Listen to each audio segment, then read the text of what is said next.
Enfim, Sérgio Moro abandonou a corrida presidencial. Aconteceu.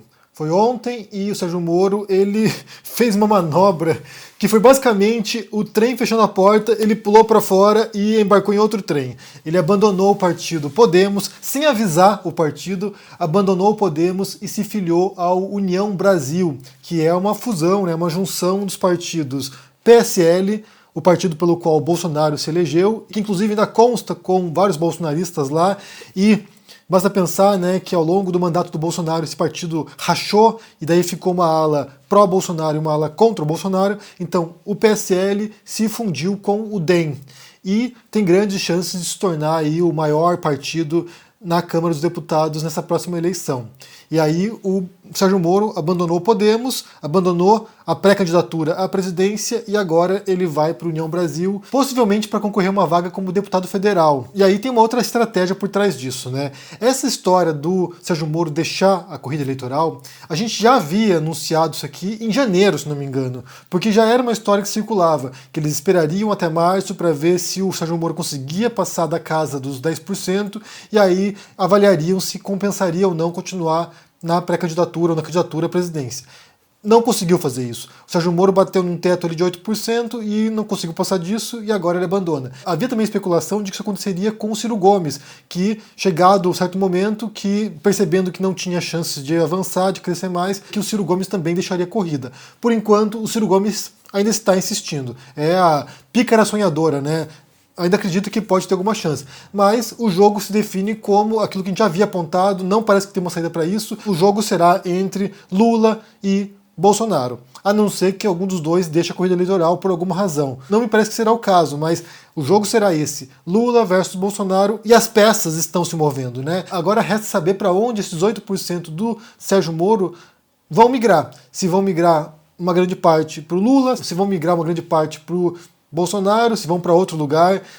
Então a gente não sabe, a gente vai ter que esperar agora para ver as próximas pesquisas sem Sérgio Moro e como é que esse jogo vai se redefinir. Eu não quero entrar com detalhes nas manobras que aconteceram ontem, né? Porque por um lado teve essa história do Sérgio Moro, por outro lado teve a história também do João Dória, que anunciou que deixaria a corrida para presidente, e daí houve uma briga lá no PSDB, é um partido que está implodindo, daí ele voltou atrás e vai insistir na candidatura, mas eu quero falar um pouquinho sobre o que a gente pode esperar para 2023. Ou seja, acabou a eleição, ganhou um candidato aí, qualquer que seja, e o que a gente pode imaginar. Vou fazer aqui umas projeções, na verdade, né? Eu não sou profeta, não vejo futuro, mas aquilo que eu imagino que pode acontecer. Eu imagino que há muitas chances mesmo de Lula ganhar a eleição. Eu não sou da turma que acha que já está vencida a eleição. Não acho. Eu acho que o Bolsonaro pode surpreender, ele tem bala na agulha, ele conseguiu aparelhar instituições, ele conseguiu formar uma base de suporte político dentro do Congresso também. Então ele é alguém que tem uma sobrevida e tem cartas na manga.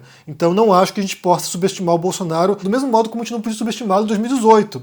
Foi um erro subestimar o Bolsonaro, achar que ele era um idiota, um escroto, um nojento, porco, repugnante apenas.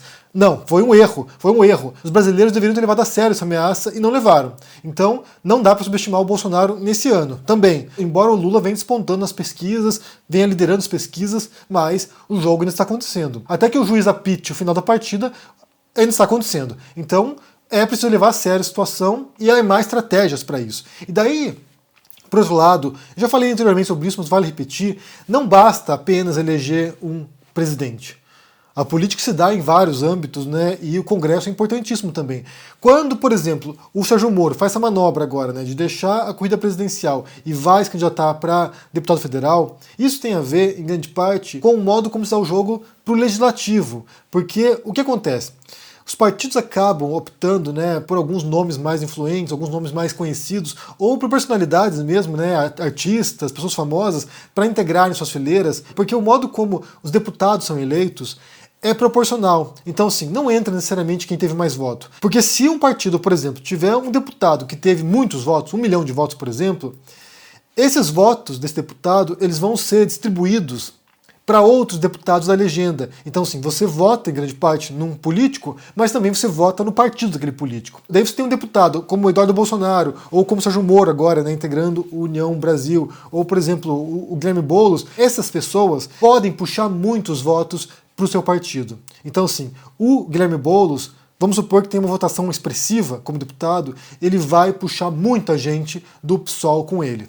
Ou o Sérgio Moro. Se ele tiver muitos votos, ele vai puxar muita gente também para o União Brasil, e o caso do Eduardo Bolsonaro também. Então isso faz com que partidos tenham maior representação na Câmara dos Deputados. E aí é pensado o modo como se dá a democracia representativa, porque não são indivíduos, são projetos, são partidos, são programas, e aí entra essa noção de que o voto de um serve para os demais. Então, por exemplo, você pode supor que você vai ter um deputado do União Brasil, que se elege, vamos supor, com 10 mil votos, graças a uma votação expressiva do Sérgio Moro, às vezes um outro deputado de outro partido, que teve os mesmos 10 mil votos, não vai se eleger porque o partido não teve uma votação tão expressiva assim.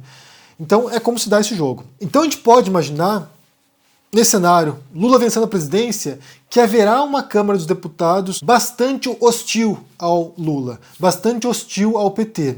E aí o que vai acontecer? Para poder governar, o que vai se dar? O que vai acontecer? Suponha aí, imagine, corrupção. Porque, e aqui a gente fala da democracia brasileira, gente, não dá para fingir que não seja assim. A democracia brasileira, ela é lubrificada através de corrupção. A corrupção é o óleo que mantém as engrenagens funcionando. Então, todos os presidentes, em todos os momentos, eles participaram, ou eles integraram, ou eles sabiam e foram coniventes com o esquema de corrupção, porque é como a máquina funciona, é como as coisas funcionam, é como alguém governa, inclusive. Então não dá para imaginar, não dá para supor que num governo futuro do Lula não haverá escândalos de corrupção tão grandes ou até maiores do que os que aconteceram durante a administração PT, Mensalão e Petrolão, por exemplo. E eu falei isso em 2017, 2018, quando o Bolsonaro vinha com a retórica, né, de que ele governaria sem tomar lá da cá, sem conchavos, sem corrupção. Na época eu falei isso. Ou ele está mentindo para as pessoas, ou ele está se auto-enganando. Porque ele, como político de centrão, ele como político de carreira, 30 anos como deputado, ele sabe como funciona o jogo, ele sabe como as coisas operam, ele sabe como funcionam as engrenagens desse jogo político, do qual ele faz parte. Tanto que quando a coisa apertou para ele, a primeira coisa que ele fez foi se aproximar do centrão, a fazer uma banca de cargos, a fazer o jogo, os conchavos. Nenhum presidente governa sem tomar lá da cá, sem os conchavos. Num nível mais essencial, descontando a corrupção, esse é o jogo democrático. O jogo democrático é o jogo do diálogo, do convencimento, da negociação. Mas, no sentido mais profundo, né, pensando como funciona o Brasil, a democracia brasileira, o jogo que se dá é um jogo de comprar voto. Então não tenho dúvida de que, elegendo-se PT ou Bolsonaro de novo, haverá novos escândalos de corrupção, porque é como o jogo opera. Realmente, eu não me recordo de nenhum governo brasileiro, nenhum, que não tenha sido permeado por algum tipo de escândalo. Me diga aí se você se lembra, mas eu não me recordo. Então deixa aqui no comentário se você souber. Inclusive se especula, né? Inclusive a conversa que rola é que a Dilma caiu justamente por isso, né? A Dilma caiu porque ela não se corrompeu e o impeachment foi quase uma vingança do Congresso, né? Um modo de retirá-la porque o governo dela fortaleceu mecanismos de combate à corrupção. Basta pensar que a Lava Jato surge nesse contexto. É como se a Dilma houvesse, sabe, posto a dinamite na ponte. E enquanto ela está em cima da ponte, ela vai e explode a dinamite. Então, assim, ela foi junto. Ela talvez tenha tentado criar algum mecanismo de controle, algum mecanismo de transparência, e ela acabou explodindo junto com isso. Isso não significa que não haja corrupção em outros patamares também, né, em outros escalões de um governo. Então, o negócio vai ser complicado, vai ser um terreno hostil caso a esquerda vença, vai ser, não tenho dúvida nenhuma disso. Haverá um Congresso bastante alinhado com pautas bolsonaristas, então o cenário vai ser complicado. E supondo, obviamente, né, que haverá uma transição pacífica na eleição, que o Bolsonaro vai perder a eleição e vai aceitar, ou vai até, sabe, se debater um pouco, mas não vai ter violência, não vai ter algum tipo de tentativa de ruptura democrática, que é uma possibilidade também, embora, bem, não sabemos o que pode acontecer. Aí você deve estar coçando a cabeça e se perguntando, né, bem, o jogo é podre, o jogo é corrompido, o jogo é isso, como é que muda isso? Em grande medida muda escolhendo pessoas que sejam capazes, de fato, e tenham a intenção de tentar mudar esse jogo. É aí que entra a consciência do voto, né? Aí que entra, sabe, saber em quem você está votando e qual é a trajetória dessa pessoa, o modo como ela procedeu anteriormente. Porque se a pessoa é corrupta, se envolveu em corrupção anteriormente, tem denúncias, daí você vota nessa pessoa, você está reforçando esse jogo. Se você sabe que a pessoa não tem capacidade para isso ou vontade de fazer isso, você está reforçando esse jogo. É preciso pensar em táticas de eleger pessoas que sejam capazes e dispostas a enfrentar o jogo. É claro que quando a gente fala desse esquemão que existe na política, isso não quer dizer que todo mundo que seja lá seja corrupto, seja desonesto, faça esse tipo de jogo, ou que a maioria seja assim. Talvez seja uma parcela considerável, mas não a maioria. Só que a gente sabe que quem é desonesto dá o laço nos demais também, né? As pessoas são capazes de fazer isso e quem tem boas intenções muitas vezes é neutralizado, muitas vezes é posto no cantinho ali e ostracizados também. Então é complicado. Inclusive, até para mencionar como referência aqui, eu vou falar de um livro que eu já falei anteriormente que se chama Por que as Nações Fracassam, que é do Acemoglu e do Robinson. E eles trabalham com essa noção de que sociedades prósperas, que funcionam, mais justas, mais igualitárias, são sociedades nas quais as instituições são inclusivas, ou seja, distribui o poder, dilui o poder, enquanto que as nações que fracassam são aquelas com instituições extrativas,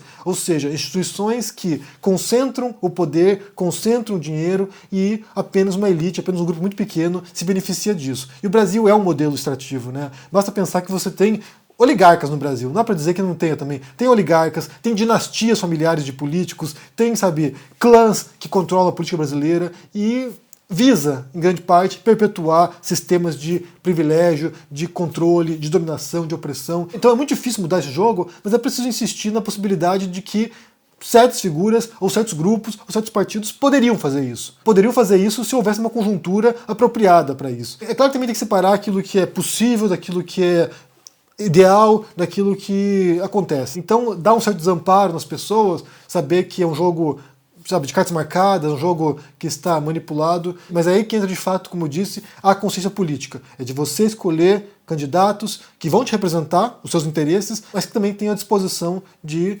jogar esse jogo, de enfrentar o bom combate aí e tentar melhorar um pouco a situação estrutural do Brasil, institucional, e também a vida dos brasileiros. Porque a gente fala aqui de décadas, séculos de procedimentos não muito morais. Eu quero saber de você o que você pensa sobre essa história do Sérgio Moro agora abandonando a corrida presidencial e se candidatando a deputado federal. Como isso muda o jogo, se é que muda alguma coisa, se vai favorecer o Bolsonaro, se vai favorecer o Lula, se vai favorecer algum outro candidato. O que você pensa? Deixa aqui embaixo no comentário, deixa o joinha, se inscreva aqui no canal, se torne um membro ou um apoiador para dar uma força e se cuide por aí. Um abração e até mais. Tchau. Fala, turma do canal Henri Bugalho. Olha que especial esse convite que eu tenho para fazer para vocês. Dia 7 de abril, às 8 horas da noite, no horário de Brasília, a professora e doutora Marilena Chaui, uma das maiores filósofas e intelectuais do Brasil, vai dar uma aula online gratuita para a nossa comunidade. Uma aula histórica, que vai ter como tema o título de um de seus principais livros, ela que já escreveu mais de 30, O que é Ideologia? Ao final da aula, Gessé Souza vai estar conosco para poder comentar o que foi ensinado e debater com todos que vão estar presentes nesse evento que acontece ao vivo e não tem replay. Para você poder participar desse encontro histórico com a Marilena Chaui, é só você clicar no link aqui em cima ou aqui embaixo e se inscrever gratuitamente. Não perde essa chance não. Um encontro como esse, a gente não tem duas vezes. Se inscreve agora. Um abraço e até lá.